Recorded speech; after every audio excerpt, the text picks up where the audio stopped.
हिंदी में यूपीएससी की तैयारी से संबंधित प्रोग्राम्स को देखने के लिए सब्सक्राइब करें स्टडी IQ-IAS हिंदी।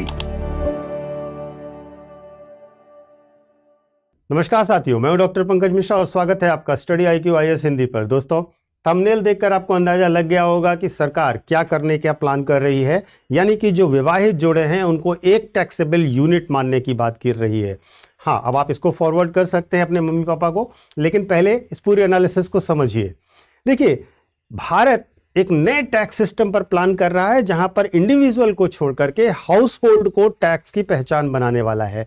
28 जनवरी से बजट सत्र के शुरुआत के समय से बजट 2026 के गलियारों में एक बड़ा प्रपोजल तेजी से गूंज रहा है और वो है ज्वाइंट टैक्स रिटर्न्स का। यही सवाल इस बजट को एक आर्थिक ही नहीं, केवल सामाजिक बजट भी, सामाजिक बहस का भी मुद्दा बनाने जा रहा है। आज हम केवल यह नहीं समझेंगे कि इससे आपकी जेब पर क्या असर पड़ेगा, हम इसके पीछे का इकोनॉमिक लॉजिक भी समझेंगे, वैश्विक उदाहरण भी देखेंगे और साथ ही साथ भारत के सामाजिक ढांचे पर इसका सोशियो इकोनॉमिक इम्पैक्ट क्या पड़ेगा, इसका विश्लेषण भी करेंगे। लेकिन सबसे पहली चीज, सवाल सबसे बड़ा यह है कि क्या विवाह भी अब भारत में एक टैक्स प्लानिंग का साधन बनने जा रहा है। तो आज हम इसकी नीतिगत विश्लेषण करेंगे और साथ ही साथ व्यक्तिगत से पारिवारिक इकाई की ओर के संक्रमण को भी समझेंगे। शुरुआत करने से पहले मैं आपको अपने सोशल मीडिया हैंडल्स बता देता हूं। यूपीएससी मेंटोर पंकज सर के नाम से आप मुझसे इंस्टा और टेलीग्राम पे कनेक्ट कर सकते हैं। देखिए, जो टैक्सेशन है, जो कराधान है, उसके दो मॉडल्स हैं। सबसे पहला मॉडल वो है जहां पर हम इनकम टैक्स के उस ढांचे को समझते हैं जो कि अभी तक फॉलो किया जा रहा था, और यह व्यक्ति केंद्रित कराधान था जिसमें प्रत्येक व्यक्ति एक स्वतंत्र इकाई हुआ करता था, व्यक्तिगत आय पर कर लगाया जाता था और यही भारतीय कर प्रणाली चल रही है। अब जो शिफ्ट करने की बात हो रही है वह है परिवार आधारित कराधान लगाया जाए, परिवार को एक आर्थिक इकाई माना जाए, संयुक्त आय पर कर लगाया जाए, और यह प्रस्तावित है। यहां पर यह बात समझने की कोशिश कीजिएगा कि यहां पर आपकी एबिलिटी टू पे को लगभग नजरअंदाज कर दिया जाता था। इस बात को समझने के लिए आपके सामने मैं एक उदाहरण रखता हूं जिससे आप बेहतर समझ पाएंगे। जो एकल कमाने वाला, मान लीजिए कोई एक व्यक्ति है जो पूरा परिवार चलाता है और वो 15 लाख कमाता है।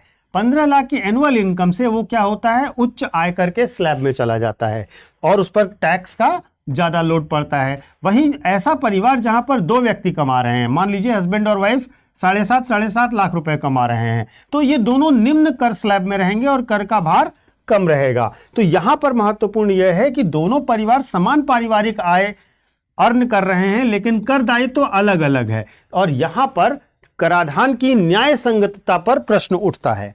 इसके बाद अगर हम अंतर्राष्ट्रीय स्तर पर देखें कि क्या इस तरीके के मॉडल ग्लोबली अवेलेबल है, नहीं तो ध्यान से देखिएगा तो यूएसए में मैरिड फाइलिंग ज्वाइंटली होता है। यहां पर पति और पत्नी संयुक्त रिटर्न दाखिल करते हैं और व्यापक कर स्लैब का लाभ लेते हैं। फ्रांस में भी कोशेंट फैमिलियल चलता है जहां पर परिवार के सदस्यों की संख्या के आधार पर आय विभाजित होती है। जर्मनी में इनकम स्प्लिटिंग होती है, पति पत्नी की आय को समान रूप से विभाजित करके कर गणना की जाती है। तो यह कोई भारत का अनोखा प्रयास नहीं है, विश्व के स्तर पर डेवलप्ड कंट्रीज में इस प्रकार ऐसा किया जाता रहा है। लेकिन भारत के लिए इसकी प्रासंगिकता क्या है? सबसे पहली चीज है, भारत एक सामाजिक तौर पर बहुत ही विविधीकृत देश है जहां पर आर्थिक असमानता भी है, संयुक्त और एकल परिवार संरचनाएं हैं और अनौपचारिक क्षेत्र की व्यापकता है। इन सब चीजों को देखते हुए ICAI, Indian institute of chartered accountants ने कहा था कि परिवार को एक एकल आर्थिक इकाई के रूप में मान्यता देना भारत के लिए बेहतर होगा। लेकिन सवाल यहां पर बहुत गहरा यह है कि क्या पश्चिमी मॉडल भारत की जटिल सामाजिक आर्थिक वास्तविकता के अनुकूल हो सकते हैं या नहीं हो सकते हैं। अब हम इस जरा संयुक्त कर व्यवस्था को भी समझ लेते हैं कि क्या है यह व्यवस्था। इसमें क्या किया जाएगा, पति और पत्नी की आय को एक ग्रुप में किया जाएगा और दोनों की आय को एक साथ जोड़ करके देखा जाएगा टोटल टैक्सेबल इनकम परिवार की कितनी है, जहां पर हायर डिडक्शंस दिए जाएंगे, संयुक्त फाइलिंग के लिए बढ़ी हुई छूट प्रदान की जाएगी, और इसके साथ साथ व्यापक कर स्लैब होगा जिसमें आय की उच्च सीमा वाले स्लैब बनाए जाएंगे। ध्यान रखिएगा कि यह अभी प्रस्ताव है, अंतिम नीति नहीं है। बजट 2026 में इसको लेकर स्पष्टता की जाएगी। सबसे अधिक लाभ इस प्रकार की प्रणाली में किसे प्राप्त होगा? तो सबसे अधिक लाभ प्राप्त होगा एकल कमाने वाले परिवारों को, जहां एक व्यक्ति आय अर्जित करता है। बड़ी आय विषमता वाले जोड़े, जहां एक पर्सन फैमिली का 10 लाख कमा रहा है, एक 2 लाख कमा रहा है, तो जहां साथी एक दूसरे से काफी अधिक अंतराल वाली इनकम जनरेट करते हैं, उन्हें फायदा होगा, और मध्यम वर्गीय वेतनभोगी परिवारों को इसका फायदा मिलेगा, जहां पर नियमित वेतन वाले घर होते हैं।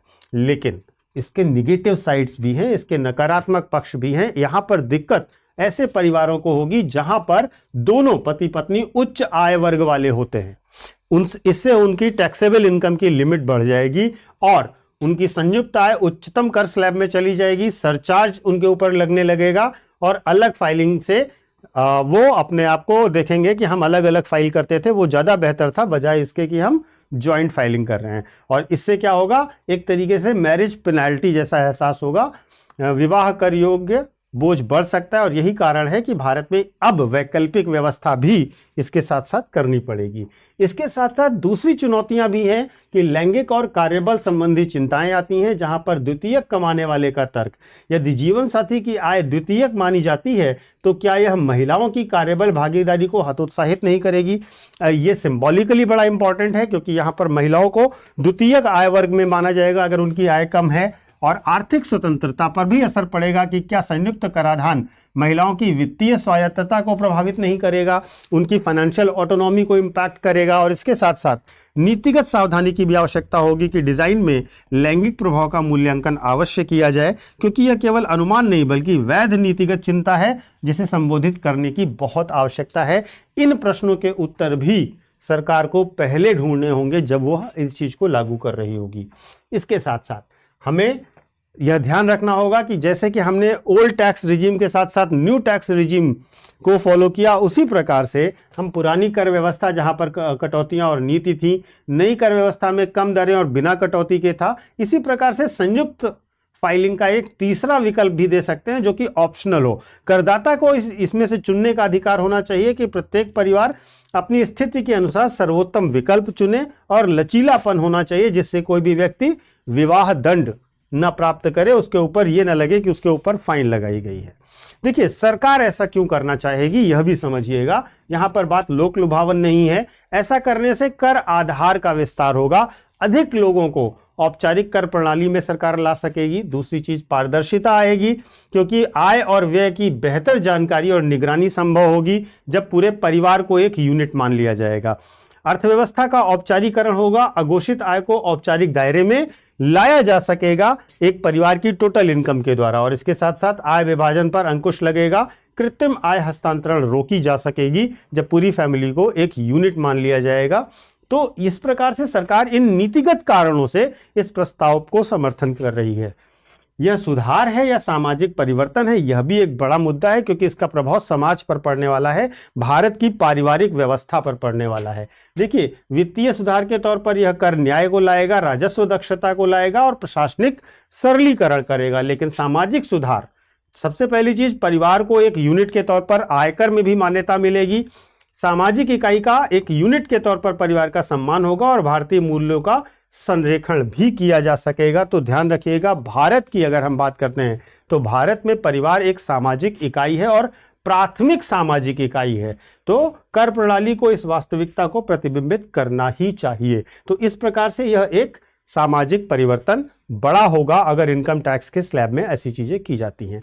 एक चीज और ध्यान रखिएगा, मुद्दा यह है कि क्या भारत इसके लिए तैयार है, क्योंकि भारत की अगर हम बात करें तो आयकर विभाग के पास पर्याप्त संसाधन और तकनीकी इसके लिए होनी चाहिए। साथ ही साथ नई फाइलिंग प्रणाली, सत्यापन तंत्र और डेटा एकीकरण की जटिलताएं भी आएंगी, और उसके साथ साथ अनुपालन का बोझ भी बढ़ेगा, करदाताओं के लिए अतिरिक्त दस्तावेजीकरण और प्रक्रिया बन जाएगी। तो इस प्रकार अगर भारत में यह चीज लागू करनी है तो भारत को इसके लिए तैयार होना पड़ेगा। सफल कार्यान्वयन के लिए मजबूत डिजिटल बुनियादी ढांचा और करदाता को शिक्षा देना आवश्यक है। तो इन ऑल, इस पूरे डिबेट और डिस्कशन से आप जो चीज समझ सकते हैं कि संयुक्त कर रिटर्न भारत के जो टैक्स फिलॉसफी है उसमें एक संरचनात्मक बदलाव लाएगा। हम व्यक्ति से परिवार की ओर मूव करेंगे, न्याय और समानता आएगी, और इसके साथ साथ वैकल्पिक व्यवस्थाएं भी आवश्यक करनी होंगी। तो इस पूरे डिस्कशन से आप क्या समझ पा रहे हैं, और आपको क्या लगता है कि इस प्रकार की प्रणाली को क्या भारत में लाया जाना चाहिए? आप कमेंट करके अवश्य बताइएगा। मैं आपको एक छोटा सा अनाउंसमेंट दे देता हूं। 2027 और 2028 के लिए जो बच्चे यूपीएससी की तैयारी करना चाहते हैं उनके लिए हमारा निर्माण बैच लॉन्च हो रहा है, जो जनवरी मॉर्निंग बैच है। यह बैच की शुरुआत 27 जनवरी से होने जा रही है। इस बैच में आपको 18 बुक का सेट दिया जाएगा, नोट्स दिए जाएंगे, राइटिंग प्रैक्टिस होगी, डेली क्लासेस होंगी, प्री के टेस्ट सीरीज अलग और मेंस की टेस्ट सीरीज अलग होगी। प्री से पहले सक्सेस इन प्रीलिम्स करके आपको एक बैच दिया जाएगा जहां पर पूरे प्रीलिम्स का रिवीजन कराया जाएगा। इसी प्रकार मेंस का रिवीजन भी दोबारा से कराया जाएगा। आपको रेजिडेंशियल प्रोग्राम्स भी दिए जाएंगे जिसमें आप दिल्ली में रह करके अपनी पूरी तैयारी कर सकते हैं, और साथ ही साथ आपको इस पूरी चीज़ का खर्चा भी कोचिंग वहन करेगी। आपको मेंटोरशिप दी जाएगी जहां पर आपके पास एक मेंटोर होगा जो आपकी तैयारी के दौरान आपकी हेल्प करेगा। तो इस प्रकार की बहुत सारी सुविधाएं हैं। इसके बारे में आप डिटेल जानकारी डिस्क्रिप्शन बॉक्स में दिए गए लिंक को क्लिक करके भी जान सकते हैं, और इसके साथ साथ आप हमारे ऐप या वेबसाइट पर जा करके वहाँ पर भी इसकी डिटेल्स को देख सकते हैं, डेमो क्लासेस को देख सकते हैं।